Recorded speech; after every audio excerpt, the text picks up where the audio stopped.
Michel Barnier fue nombrado como primer ministro de Francia. Después de 2 meses de retraso, el presidente Emmanuel Macron finalmente se decidió por el político de 73 años, quien ejerció como negociador de la Unión Europea en el Brexit y ahora deberá formar un gobierno. En Gaza, un nuevo ataque israelí en la zona humanitaria de Deir al-Balah dejó 4 personas muertas.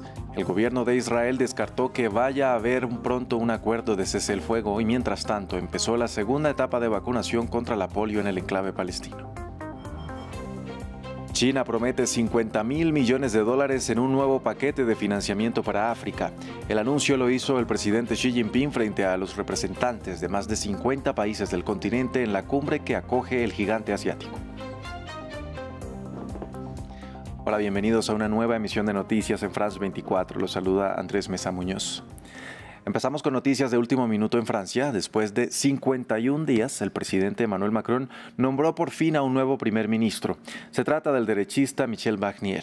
Recordemos que Macron disolvió la Asamblea en junio y convocó a elecciones legislativas anticipadas en las cuales el oficialismo perdió la mayoría. Barnier fue ministro durante distintos gobiernos franceses y también se desempeñó como negociador de la Unión Europea en el Brexit. A continuación, un repaso a la carrera de este político de 73 años. Con 73 años parecía que la carrera política de Michel Barnier había llegado a su fin, pero de forma inesperada ha sido designado por Emmanuel Macron como nuevo primer ministro de Francia. Ha tenido el carnet de distintos partidos. En este momento es miembro de los Republicanos. Representa la derecha desde hace casi 50 años. Entre 1978 y 1993 fue diputado, europarlamentario y senador. Y ha sido ministro de los gabinetes conservadores de Jacques Chirac y Nicolas Sarkozy. Ha ejercido 2 mandatos como comisario europeo y lideró por parte de Bruselas las negociaciones del Brexit entre 2016 y 2021. Ese mismo año se presentó a las primarias de su partido, los republicanos, pero no logró ganarlas. Apreciado por la derecha, ha sido la elección del presidente para liderar el nuevo gobierno tras las elecciones legislativas anticipadas de hace 2 meses. 2 meses durante los cuales Macron ha rechazado los candidatos propuestos por la Alianza de Izquierdas, que obtuvo la mayoría relativa en la Asamblea. Y para analizar este nombramiento de Michel Barnier como primer ministro de Francia por parte de Emmanuel Macron, conectamos a esta hora con Florian Lafarge. Él es ex consejero del vocero de gobierno 2015-2017 y actualmente vocero de la Fédération Progressiste. Florian, bienvenido a France 24. Muy buenos días, ¿cómo está? Florian, ¿cómo explicar que Emmanuel Macron nombra a un miembro de los republicanos que obtuvieron tan solo 47 diputados en las últimas elecciones? Es sencillo, es porque era la única opción que se presentaba a él. La izquierda se ha encerrado en una sola opción, es impulsar la candidatura de Lucie Castet como primera ministra, la cual está rechazada por todo el resto del espectro político. Entonces ya no había ninguna forma para la izquierda de tener el poder. Había una oportunidad con Bernard Cazeneuve de tener esta oportunidad de un centro izquierda en el poder, pero por problemas internos de alianza entre Francia Insumisa y el Partido Socialista han preferido botar a la basura esta opción. Lo mismo para los republicanos, que no querían para nada a Xavier Bertrand, y entonces el único personaje político que quedaba sin el miedo de la censura, era este primer ministro. Entonces, tenemos ahora a Michel Barnier, que es la única opción. Florian, entre las reacciones que han surgido hasta el momento, la izquierda denuncia, por ejemplo, un robo de estas elecciones, ya que precisamente esta alianza de la izquierda obtuvo el mayor número de diputados en las pasadas elecciones legislativas. ¿Hay un problema democrático con este nombramiento? No, para nada. La izquierda ha tenido 193 diputados.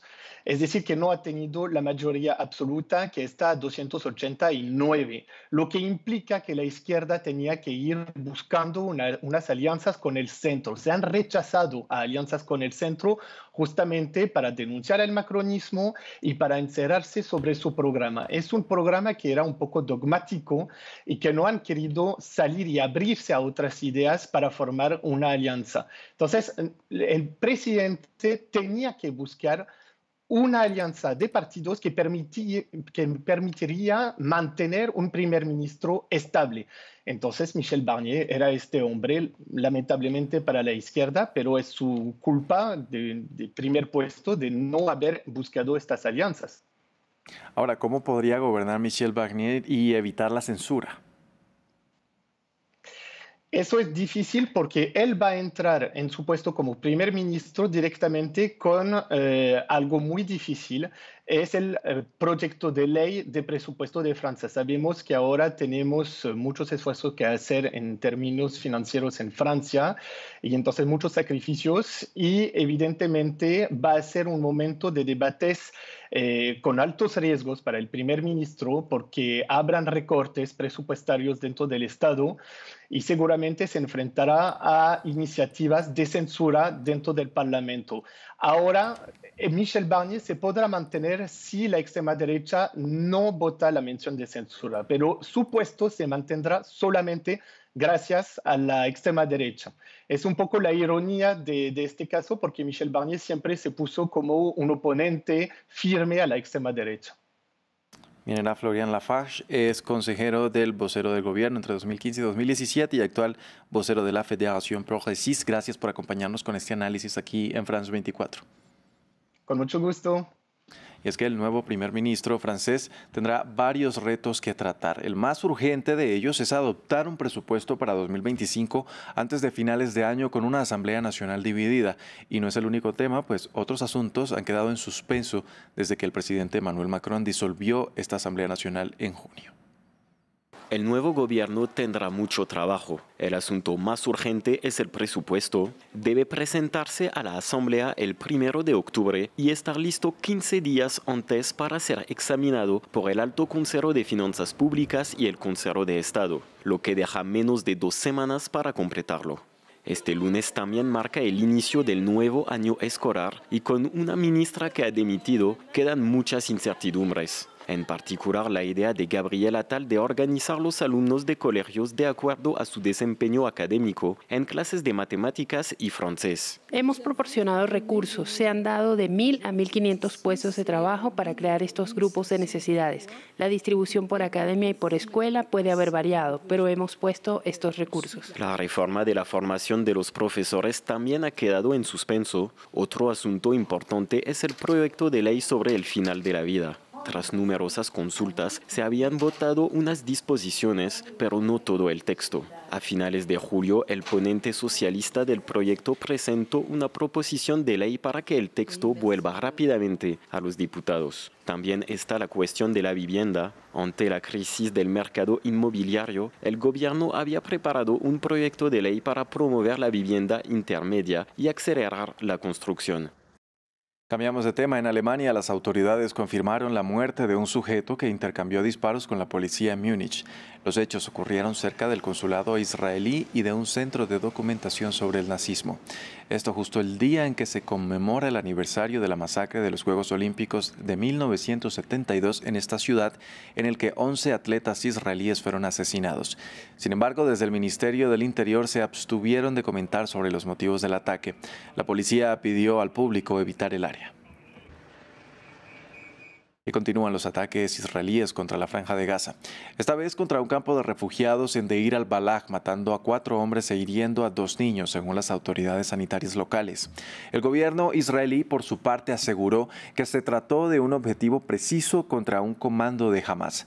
El primer ministro Benjamin Netanyahu dijo que cualquier propuesta de negociación debe incluir el control territorial de ciertas partes del enclave palestino, como el llamado Corredor de Filadelfia. El informe es de Samuel Salgado Castro. Deir al-Balah, centro de la Franja de Gaza. Este jueves, bombas israelíes causaron muertos y heridos en este campo de refugiados, cerca del hospital de Al-Aqsa. Según Israel, alcanzó un objetivo legítimo y preciso, un centro de comando de Hamas.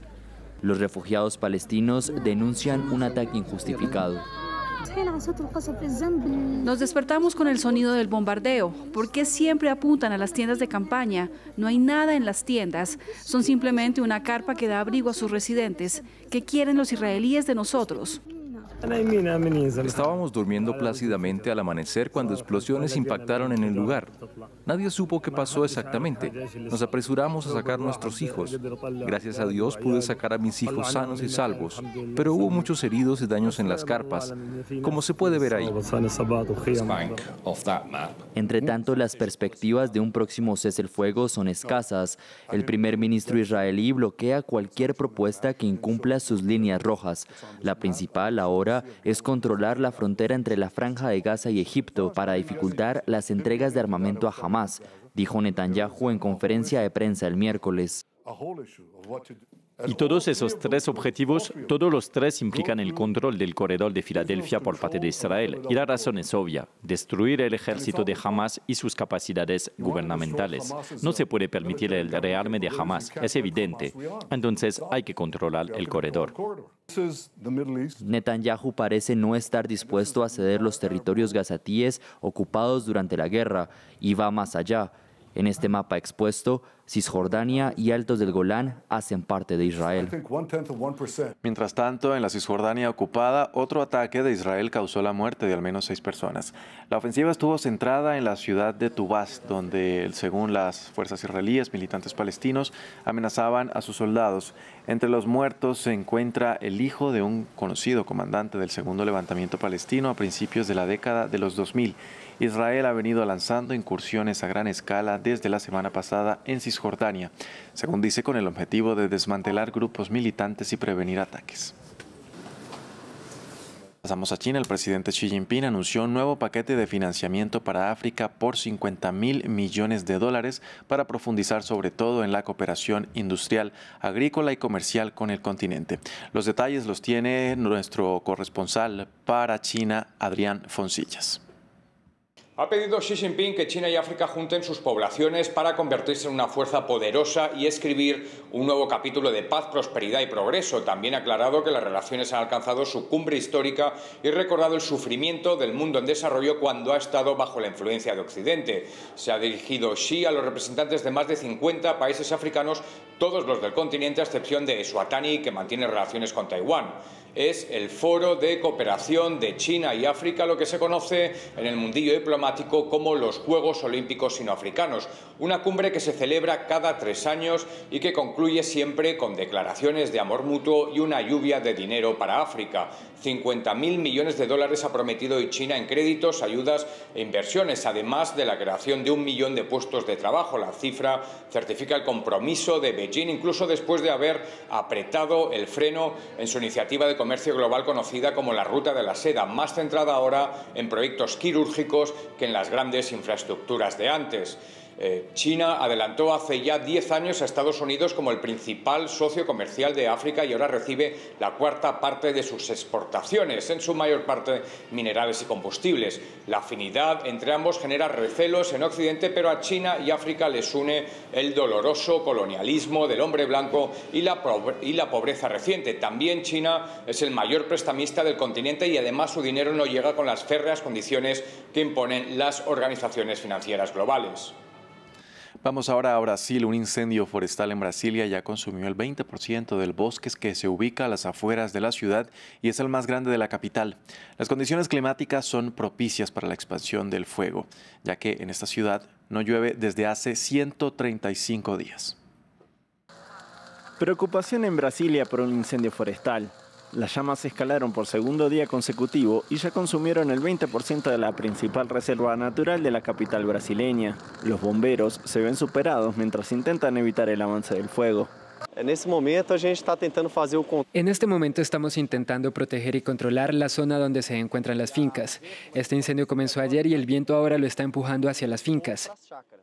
El gran problema es que caminos como el que estamos recorriendo no son capaces de contener las brasas de 50 y 60 metros de altura, lo que supone un gran problema para el cuerpo de bomberos. 50 metros, 60 metros, y está siendo una gran problemática del cuerpo de bomberos. Septiembre es el momento del año donde mayor cantidad de incendios forestales ocurren y el clima no está colaborando para evitarlo. Desde hace 135 días no llueve, provocando resequedad en la vegetación y la humedad del aire cayó a un piso histórico de 7%. de clima están muy favorables. Hemos visto que las condiciones meteorológicas y climáticas son muy favorables para la propagación de incendios y que el ser humano ha utilizado el fuego en estas condiciones, provocando que ese riesgo aumente y que tengamos lo que estamos teniendo. La actividad de incendios estuvo muy por encima de lo normal para el periodo. Una actividad de fuego. En 2022, este bosque fue reducido casi a la mitad para darle lugar al desarrollo urbano, reduciendo también los controles ambientales, una medida que propició un aumento de la deforestación en la selva amazónica. Hasta aquí este informativo. Gracias por acompañarnos.